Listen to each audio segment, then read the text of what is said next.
नमस्ते प्रणाम। तो का हाल बा भाई लोग।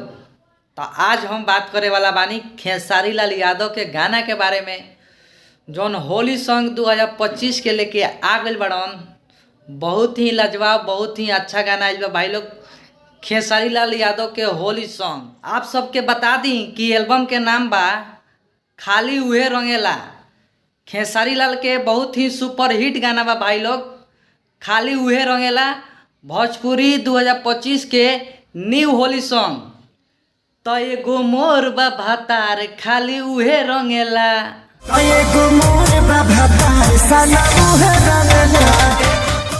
तो समझता रहो भाई का रंगे के बात होता। होली सॉन्ग भाई लोग, खाली उहे रंगेला। रउआ सबके बता दी यूट्यूब पर ही गाना आ गइल बा।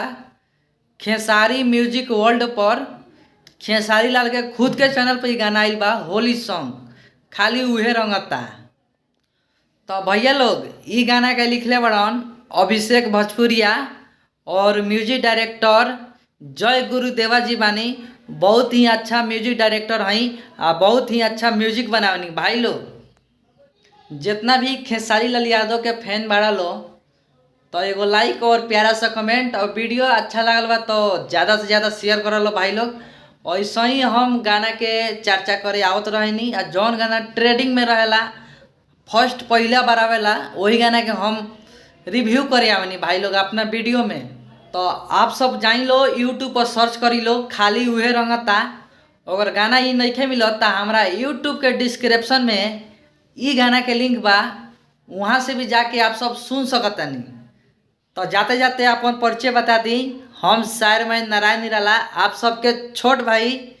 अगर अपना भी गाना के प्रमोशन करावे के चाहता रहो भाई लोग तो नीचे कमेंट बॉक्स में कमेंट कर लो, और हमार नंबर बा, कॉल कर लो या मैसेज कर लो।